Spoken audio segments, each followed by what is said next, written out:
Have you ever started watching a MrBeast video and suddenly realized it's been 2 hours and you've watched 12 of them? You're not weak-willed. You're not addicted to YouTube. Your brain is literally being hijacked by one of the most sophisticated psychological manipulation systems ever created for entertainment. And today, we're going to decode exactly how it works. Let's start with what's happening inside your skull when you click on a MrBeast video.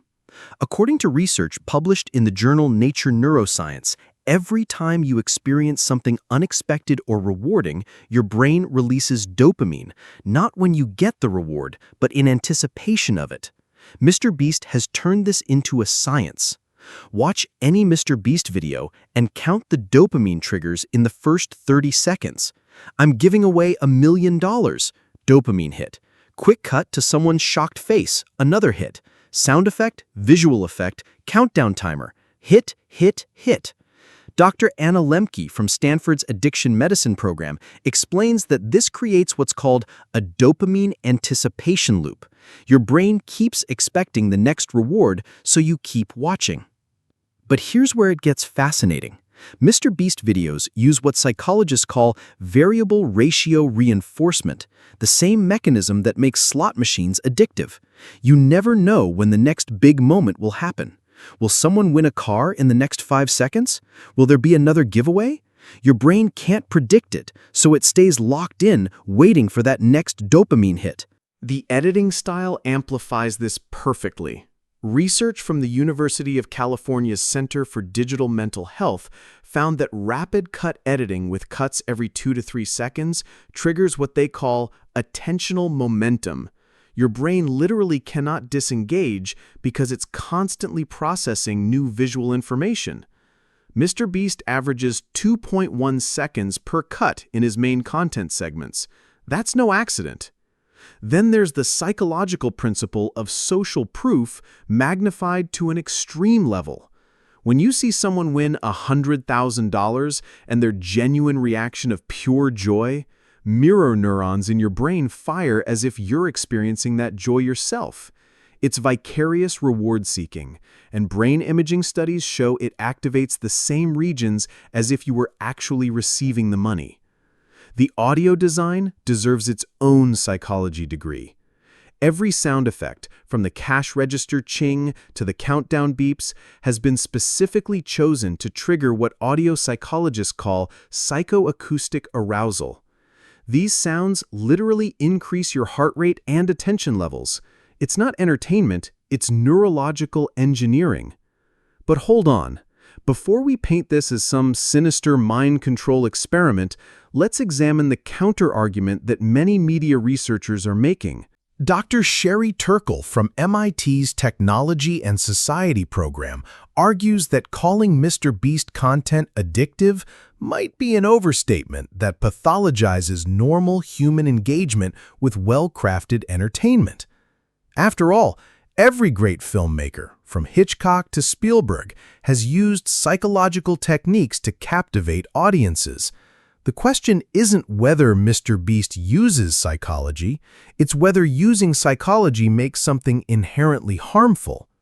Some neuroscientists point out that the dopamine response to MrBeast videos isn't fundamentally different from the response to reading a great book or watching a compelling movie.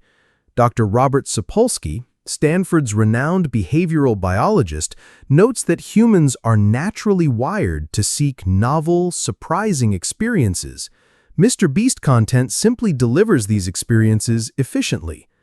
There's also the argument about positive conditioning. Unlike many forms of digital entertainment that can promote negative behaviors, MrBeast videos often showcase generosity, hard work, and achievement. When your brain gets those dopamine hits while watching someone give away houses to people in need, you're potentially conditioning yourself to find altruism rewarding. The addiction framework might also ignore viewer agency. Critics like Dr. Nancy Collier, author of The Power of Off, argue that adult viewers are capable of making conscious choices about their media consumption. The fact that content is engaging doesn't automatically make it addictive in a clinical sense. So where does this leave us? The truth is probably more nuanced than either harmless entertainment or digital addiction. What MrBeast has created is something unprecedented in human history. Philanthropic content that's as neurologically engaging as the most addictive digital experiences, but with pro-social outcomes. It's like creating a slot machine that, when you win, someone else gets a house. The real insight here isn't about MrBeast specifically. It's about the broader evolution of human attention in the digital age. Our brains evolved to pay attention to novel, high-stakes situations because that helped our ancestors survive. MrBeast content delivers constant novelty and artificially high stakes in a completely safe environment. This creates what we might call synthetic peak experiences, moments that feel profoundly meaningful and emotionally intense, but are actually manufactured through psychological technique. The question isn't whether this is good or bad, but what it means for how we understand entertainment, attention, and reward in the 21st century. Perhaps most importantly, understanding these mechanisms gives us back some agency.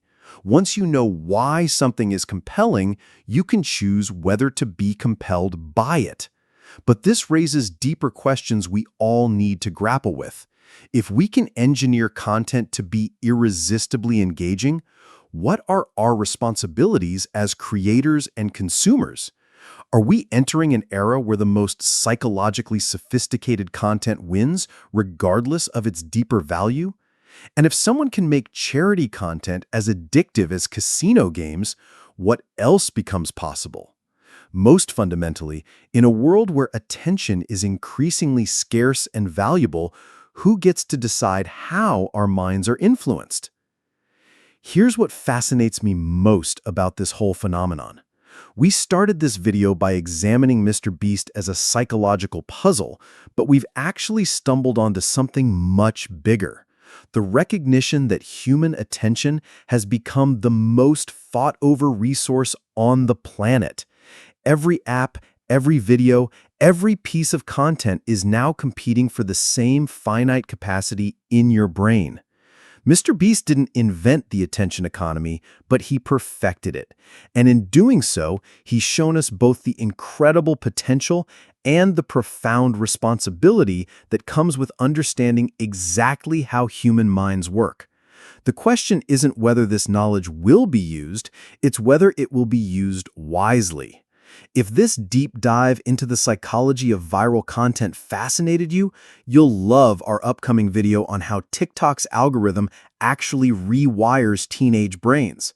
Hit that subscribe button and the notification bell, and yeah, I know you just experienced a bunch of the psychological triggers we just talked about. The irony isn't lost on me. See you in the next one.